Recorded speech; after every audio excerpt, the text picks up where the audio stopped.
BrahMos Barack मिसाइलें लेकर भारत ने समंदर में वॉरशिप क्यों उतार दी? क्या पाकिस्तान का सफाया होना है? क्योंकि भारत ने तो पाकिस्तान को वार्निंग दे दी है कि युद्ध के माहौल के बीच अगर मुनीर ने कोई गलती की भारत को लेकर तो भाई बहुत बड़ा कांड होगा। लेकिन जो पिछली बार नहीं हुआ वो इस बार होकर रहेगा क्या? ये बात इंडियन नेवी बार बार पाकिस्तान को क्लियर कर रही है। दिल्ली में मॉक ड्रिल हो रही है। ट्रंप के चक्कर में फंस गया मुनीर। मोदी पाकिस्तान को फिर कूटने वाले हैं क्या? उधर अमेरिका ईरान भिड़ रहा है, इधर भारत क्या पाकिस्तान पर एक्शन की तैयारी में है क्या खबर आ रही है? ब्रह्मोस बराक मिसाइलें लेकर भारत ने समंदर में वॉरशिप क्यों उतार दी? क्या पाकिस्तान का सफाया होना है? उधर भारत की तैयारी, इधर पाकिस्तान में 500 रुपए के पार पेट्रोल। शहबाज मुनीर का इलाज पब्लिक ही कर देगी क्या? अब इसका चैप्टर देखिए। पूरी दुनिया ईरान अमेरिका के युद्ध में उलझी हुई, लेकिन यहां भारत और पाकिस्तान के बीच भी क्या कुछ बड़ा होने वाला है, इसकी बातें होने लगी हैं। क्योंकि भारत ने तो पाकिस्तान को वार्निंग दे दी है कि युद्ध के माहौल के बीच अगर मुनीर ने कोई गलती की भारत को लेकर तो भाई बहुत बड़ा कांड होगा और भारत का ऐसा एक्शन होगा जो कोई सोच नहीं सकता। भारत की इस वार्निंग के बीच ही आज नेवी ने भी अपनी ताकत दिखा दी। एक वॉरशिप आज नेवी में शामिल हो गई। एक परमाणु पनडुब्बी की भी तैयारी है बॉस। और यह सब ऐसे वक्त में हो रहा है जिस वक्त एक बड़ी लड़ाई समुद्री रास्तों को लेकर हो रही है। उस वक्त में भारत की नेवी का यह शक्ति प्रदर्शन खास तौर पर पाकिस्तान को बड़ा मैसेज है। क्योंकि पिछली बार ऑपरेशन सिंदूर में नेवी की मार खाने से पाकिस्तान बच गया था, लेकिन जो पिछली बार नहीं हुआ वो इस बार होकर रहेगा क्या? यह बात इंडियन नेवी बार बार पाकिस्तान को क्लियर कर रही है। पाकिस्तान को लेकर जिस वक्त यह सब हो रहा है उस वक्त आप यह भी देखिए कि कुछ जगहों पर मॉक ड्रिल भी भारत में होने लगी है। वैसी ही मॉक ड्रिल जैसे ऑपरेशन सिंदूर के ठीक पहले हुई थी। ब्लैकआउट की तैयारी और किसी भी स्थिति से निपटने की पक्की तैयारी दिल्ली में हो रही है बॉस। वैसे तो यह सब कुछ एक मॉक ड्रिल था, लेकिन मॉक ड्रिल भारत में हुआ, पसीने पाकिस्तान के छूट गए। पाकिस्तान को यह डर सताने लगा कि कहीं नरेंद्र मोदी फिर पाकिस्तान को ना फोड़ दें। उसको लग रहा है उधर तो ट्रंप फंसे हुए हैं ईरान के साथ। अब कौन ही क्या करेगा? भारत मारने आया था। यानी कहीं ऐसा ना हो कि उधर पूरी दुनिया ईरान युद्ध देखती रह जाए, इधर पीएम मोदी पाकिस्तान का इलाज कर दे। पाकिस्तान के खौफ का लेवल इसलिए भी बढ़ गया क्योंकि जब दुनिया का ध्यान अमेरिका ईरान पर है उस वक्त भारत अभी सैन्य ताकत को लगातार बूस्टर डोज दे रहा है। आज आपको बताऊंगा एक परमाणु पनडुब्बी और दूसरी तरफ जंगी जहाज समंदर में भारत ने अपनी ताकत को नई धार कैसे और क्यों दे दी। आईएनएस तारागिरी और आईएनएस अरिदमन की ताकत से पाकिस्तान क्यों घबरा गया। पाकिस्तान के रक्षा मंत्री ने क्या कह दिया? क्या उनको भी लग रहा है कि भारत मारने आने वाला है? भारत में कैसे युद्ध जैसे हालात से निपटने की मॉक ड्रिल हो रही है?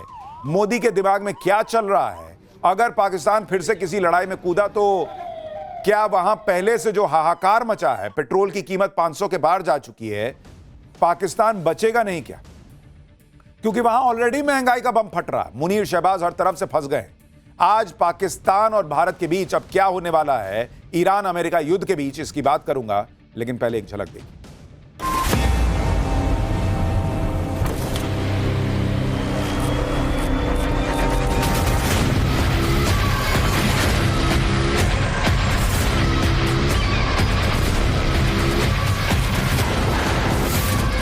ऑपरेशन अभी बंद नहीं हुआ है।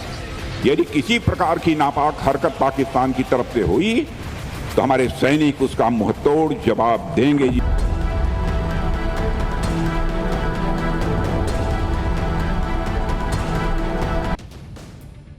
पाकिस्तान में तेल के लिए हाहाकार मचा है, लेकिन वहां सरकार और सेना डरी हुई है कि कहीं भारत तेल ना निकाल दे उनका। इस वक्त दुनिया की नजर ईरान युद्ध पर है, लेकिन भारत और पाकिस्तान के बीच जो चल रहा है वो बड़ी बात है। भारत ने मुनीर को डायरेक्ट चेतावनी दी है कि किसी तरह की हिमाकत मत करना, वरना ऐसा एक्शन होगा जो सोचा नहीं। अब सवाल है कि इस भारत जो कह रहा है उसकी टाइमिंग जो है ना वो बड़ी इंपॉर्टेंट है। दरअसल ईरान युद्ध में मध्यस्थता का माहौल बनाकर पाकिस्तान बहुत उछल रहा है। मुनीर को लग रहा है कि उसके सिर पे तो ट्रंप का हाथ है।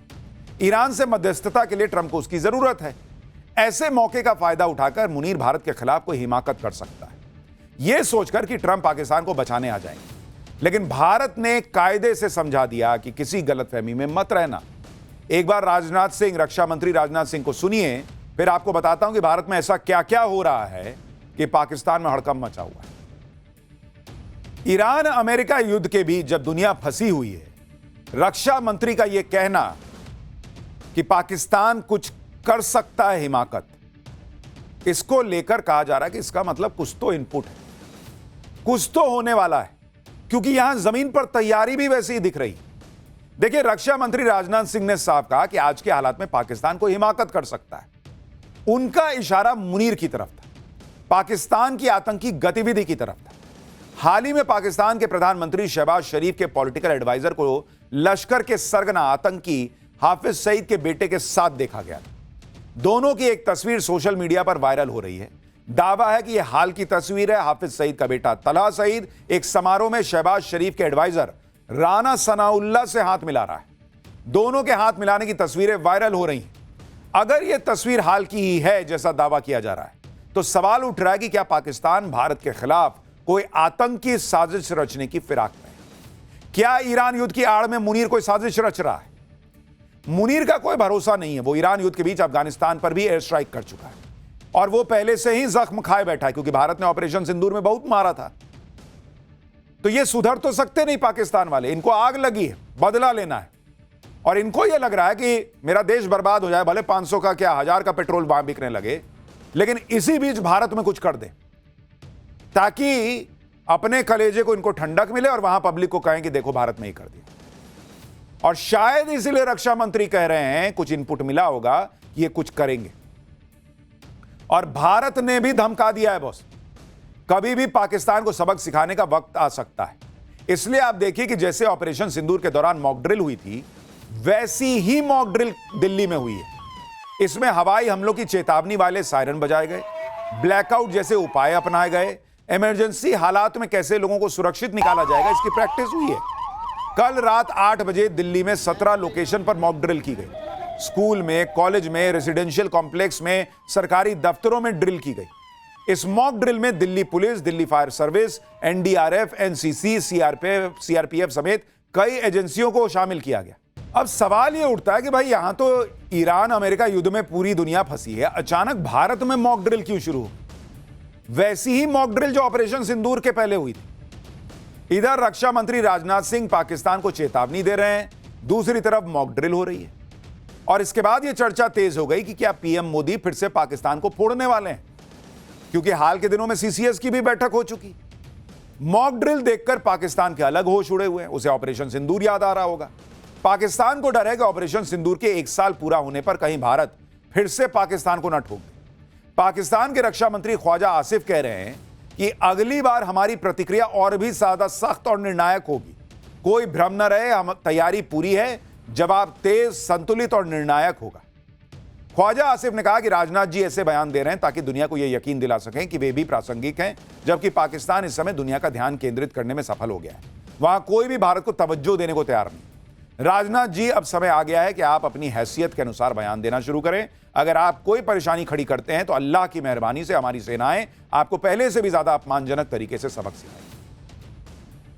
भारत के इतने दिन खराब नहीं हुए कि बिना किसी हैसियत वाला पाकिस्तान भारत के रक्षा मंत्री को हैसियत याद दिलाए। 2 कौड़ी का देश पाकिस्तान भारत को हैसियत याद दिलाए।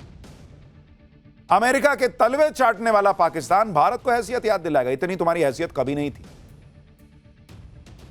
लेकिन पाकिस्तान घबराया हुआ और इसलिए ऐसी बातें कर रहा है। आप सोचिए ना भाई, जो देश भीख मांगकर अपना गुजारा कर रहा है, जिसके प्रधानमंत्री खुद कहते हैं कि हमें भीख मांगकर दूसरे देशों के सामने शर्मिंदा होना पड़ता है, उसका रक्षा मंत्री हैसियत की बात करेगा। पाकिस्तान के रक्षा मंत्री ने और क्या क्या गलतफहमी पाली हुई है, एक बार सुन लीजिए, फिर इनको इनकी हैसियत हम बताएंगे कि समुद्र में कैसे इनकी हैसियत याद दिलाएंगे। आप सोचिए, जो पाकिस्तान ऑपरेशन सिंदूर के तबाह हुए अपने एयरबेस को महीनों रिपेयर नहीं कर पाया, वो घर में घुसकर मारने की बात कर रहा है। और इनका एंकर कैसा है, पूछता भी नहीं है कि एयरबेस तो हमारा फूटा था।